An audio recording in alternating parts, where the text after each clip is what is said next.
ಇವತ್ತಿನ ಶರಾವತಿ ನದಿಯ ಈ ಬ್ರಿಡ್ಜಿನ ಅಂಬಲಗೋಡು ಕಳಸವಳ್ಳಿ ಬ್ರಿಡ್ಜಿನ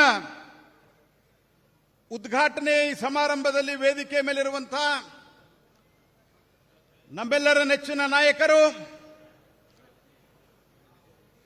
ಭಾರತೀಯ ಜನತಾ ಪಾರ್ಟಿಯ ಹಿಂದಿನ ಅಧ್ಯಕ್ಷರು, ನರೇಂದ್ರ ಮೋದಿ ಅವರ ಮಾರ್ಗದರ್ಶನದಲ್ಲಿ ಈ ದೇಶದಲ್ಲಿ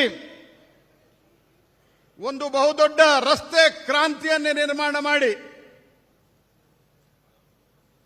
ಇವತ್ತು ಅವರು ಗಡಕರಿಯಾಗಿ ಉಳಿದಿಲ್ಲ, ಅವರು ರೋಡ್ ಕರಿಯಾಗಿ ಉಳಿದಿದ್ದಾರೆ ಅನ್ನುವಂತಹ ಮಾತನ್ನು ನಾನು ಹೇಳಲಿಕ್ಕೆ ಬಯಸ್ತೇನೆ. ರೋಡ್ ಕರಿ ಅಂತಾನೆ ಅವರಿಗೆ ಹೆಸರು. ಮ್ಯಾನ್ ಆಫ್ ನ್ಯಾಷನಲ್ ಹೈವೇ ಅಂತ ಯಾರನ್ನಾದರೂ ದೇಶದೊಳಗ ಮುಂದಿನ ತಲಾಂತರವರೆಗೆ ಕರೆದ್ರೆ ಅದು ಸನ್ಮಾನ್ಯ ನಿತಿನ್ ಗಡ್ಕರಿ ಅವರು ಅನ್ನುವಂಥದ್ದನ್ನು ನಾವು ನೆನಪಿಟ್ಟುಕೊಳ್ಬೇಕಾಗ್ತದೆ ಸ್ನೇಹಿತರೆ. ಹಿರಿಯರಾದಂತಹ BS ಯಡಿಯೂರಪ್ಪನವರೇ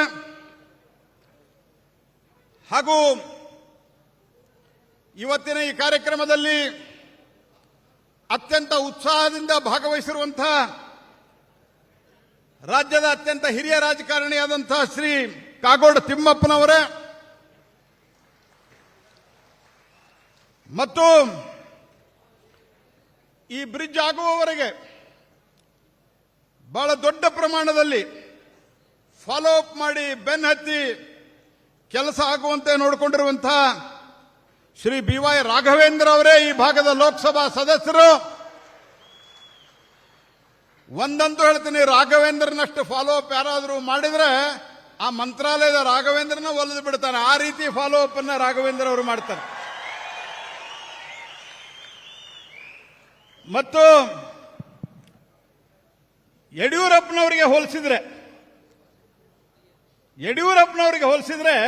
गडकरी साहब ये राघवेंद्र है ना, येडियूरप्पा जी को कंपेयर करते हैं तो बहुत शांत स्वभाव का व्यक्ति है. बहुत ही एकदम कभी भी एकदम शांत रहते हैं.